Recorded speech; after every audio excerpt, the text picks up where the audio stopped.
Hello, hello YouTube. Welcome to the third and final game in the best of three series from DreamHack Valencia between Rain of Team Fnatic, the blue Terran over in the 3 o'clock position, against his red Protoss opponent, Naniwa of Team Complexity.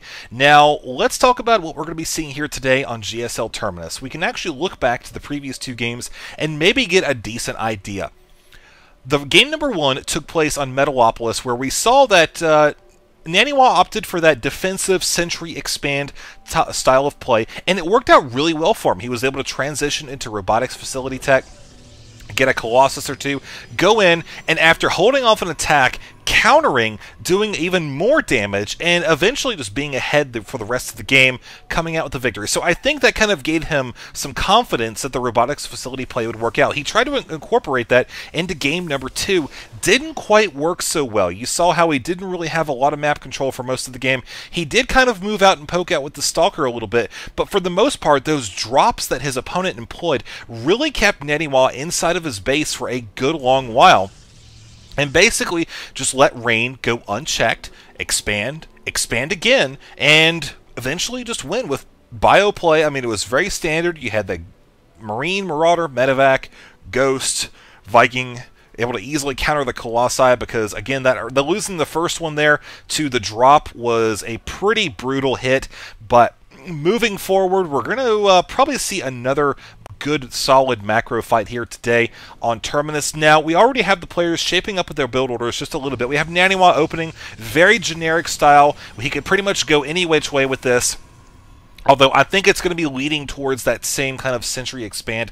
If we look down here at his ramp, we could see it's a pretty decent size, but more importantly, the natural definitely wider than Shakura's Plateau. So that Sentry Expand might not work out quite as well, but you saw he was able to make it work on Metalopolis as well, hold off that attack rather easily. So the sky's the limit, man. As far as Rain is concerned, we see he's not going for the gas, so it's very likely he's going to be going for that 1 Rax Expand, looking to drop that command center here in the near future. Of course, there's the STV getting ready and position, parked over there. No, he's going to build it down at the down in the central area again. Okay, well, that's fine. I mean, like I said, a lot of Terran players, all they do is build it right up here. Again, it's just a little bit safer from early pressure. But we can, of course, spot that the SCV is going to be coming over here. And he's keeping an eye. Okay, oh man, look at that Naniwa dropping that probe or pylon up there. I was kind of wondering, I kind of got a little excited because that SCV saw that pylon heading up in that direction. I was wondering if maybe Rain was going to be coming up and trying to see if anything was up here, any hidden tech or anything like that. But no, for now, we just have that pylon. Okay, there we go. We'll probably see a sentry coming down here as well fairly soon. Oh, but what? We have a Twilight Council going down up here. So Rain, even though the fact that he would have not kept his SCV in there long enough to see it, still with that pylon going down way back here, might have been an indicator, might not have, just kind of, you know, something to tick in the back of his head. The check later on. But either way, he does have that Twilight Council going down, which could lead into some kind of tech play a little bit later on. Are we going to see Dark Templar harass? Are we going to see him opening with DTs? Are we going to see him be going with Blink Stalkers? Or is it going to be going maybe two base High Templar? He does not have the Nexus going down yet, so I think that kind of rules that out. I think what we're looking at with the 2 additional gateways here is we're going to be seeing a 3-gate Blink Stalker play. We do not have Blink being upgraded just yet. Looks like there it goes right now with the Chrono. And as far as the actual units go, 2 Stalkers to 5 Marines, 23 to 21, of course, so the Terran's going to have a slight mineral advantage with that Mule.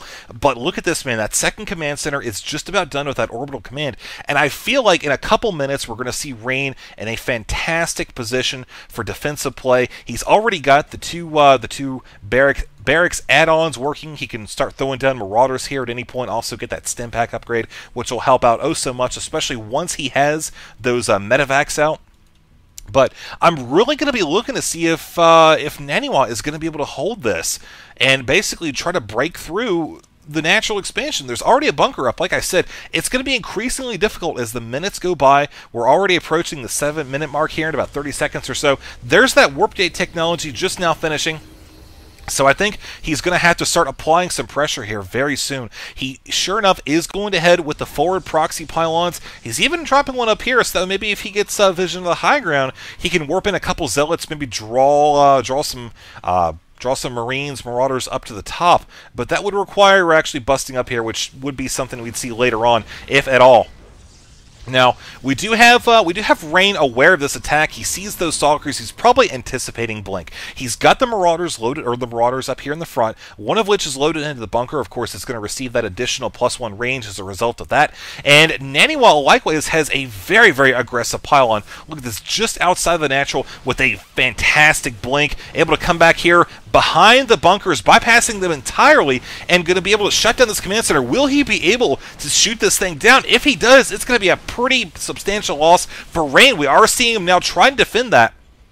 We see that he's not going to be able to do it. Basically, if he had come down too far, he'd be committing into the range of the bunker. You see, there go the Marauders popping out, going to be able to get some free shots on those. And we, of course, can see he does not have the concussive shells, about 80% complete. But still, once that comes into effect, it's going to make this harass even more difficult. But look at the health in the Stalkers. Not too good right now. So he has to be extremely careful with that. He may even decide just to go ahead and blink those back here if he decides to go for another engagement here in the immediate future. But what he's trying to do now is he's trying to deny this expansion as long as possible. What he does not know how many production facilities his opponent has built exactly off of this. We, of course, can spot 3 barracks total, so he will be able to support that off of one base, and he'll have full production capabilities here. But now we're seeing those Zealots actually coming in, tanking some of that damage to the Marauders as Naniwa tries to bust this up. Man, this could be all or nothing right here. Second bunker goes down as well. It's just down to a couple Marauders, bunch of Marines, and a few SCVs with some nice Blink micro. He might be able to pull this off, especially since the SCVs are behind the Marines. But Naniwa is backed into a corner. He does not have anywhere to micro. He's going to try to be blinking back and saving these Stalkers. But as the forces dwindle on both sides, it really remains to be seen. Is Rain going to be able to hold this off? I think he is, with some fantastic aggressive play at the perfect time. Naniwa just not quite able to commit to holding that ground, and now you see he has had to retreat as a result, trying to get into some more reinforcements there. We, of course, can see his economy. Just watch this while it's going. He does not have an expansion yet. Keep that in mind. All the while, look at the SCVs, 22 to 19. So he has lost several of those, Rain that is, but he's going to be able to recover that very quickly with the production from both of these command centers, also the double mule as well. He is going to be chewing through his minerals, but Naniwa has got to watch out there. He cannot afford to lose more Stalkers to this. Yes, it is a defense, or is a very small defensive force. Yes, his opponent is moderately vulnerable compared to a few minutes ago, but Naniwa does not have enough to bust that up, and he knows that, and he has to play accordingly, or else this will be a loss for him as his economy not so hot. We, of course, can see a Dark Shrine coming as well, so he could be banking on Dark Templar, maybe the fact...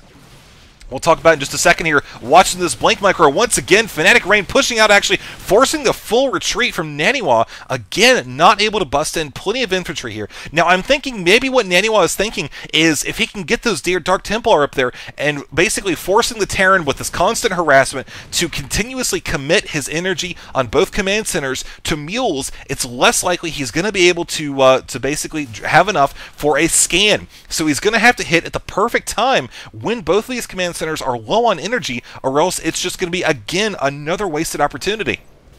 So Rain, likewise, you see he's actually dropping down an engineering bay. I think this is a very smart move from him. I feel like that knowing that his opponent has that Blink, kind of the next natural course of action would be Dark Templar, since again, you've already got that Twilight Council, and he knows he's at an advantage, so he's probably anticipating that Naniwa is kind of not freaking out, but is a little bit on edge. He knows something needs to happen here very soon, or else it's going to be over. Because Rain knows he has the economic advantage right now, simply having this command center already out in the field. Of course, the fact that he's got this 4th barracks on the way, his add-ons are already good to go, and he's got some upgrades as well, plus that Ghost Academy coming. Very nice indeed. Now, he is going to start doing some damage here with the Dark Templar. Basically, Rain has his Marines, Marauders in position, so that way they can block the Dark Templar from coming up the ramp. If the Marauder takes a hit or two, it's fine, because he knows he's got a turret building right here, and he knows that Dark Templar was not going to be able to kill it in time for that turret to finish. So we're going to see the workers continue to increase for the Terran player. You see that the Protoss is actually been dedicating some of his chronos to getting his energy or getting his probe count up as quickly as possible. He knows that he is in a very, very vulnerable position. Notably, I mean, you see the income, 32 to 28. Yes, you would think maybe Protoss would be sitting in a decent position, but remember, the Terran player has had this production capability. He's had the ability to quickly regenerate his worker count for quite some time, plus the double mules. And up here we see there's only 3 gateways. He doesn't have any robotics facility tech to fall back on. He doesn't have Psystorm. All he has are some harassment units and Blinkstalkers, which compared to what the Terran is going to be rolling out with here in just a second, it's not going to be good enough. So, the most critical thing now is for Naniwa to delay as long as possible to keep the Terran player in his base so he can get these production facilities up, so he can get some additional tech. You see, he's got the charge upgrade on the way right now. That's going to be absolutely crucial for a defense or offense, should it go that late here.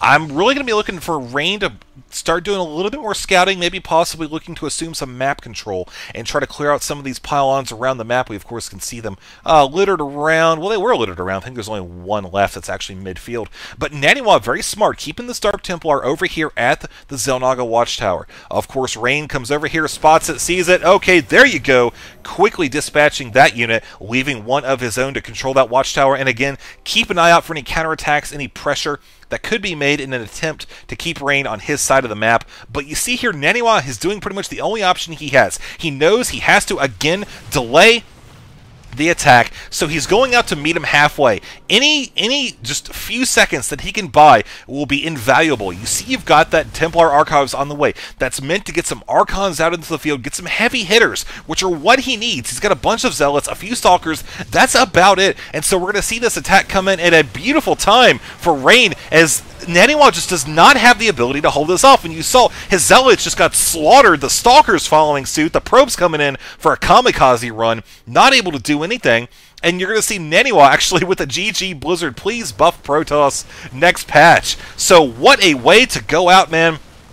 Both of these guys giving it their best here today on Terminus, but Rain coming out with a very, very exhilarating defensive performance. So thank you guys again for watching. Make sure that if you like the video, hit that thumbs up button. It helps me out a lot. And if you're actually one of those people that watches my videos a lot and you haven't subscribed yet, you should definitely do that as well, because my kitties will love you forever for that. Literally, they will purr in a video for you. All right, so that's going to be it.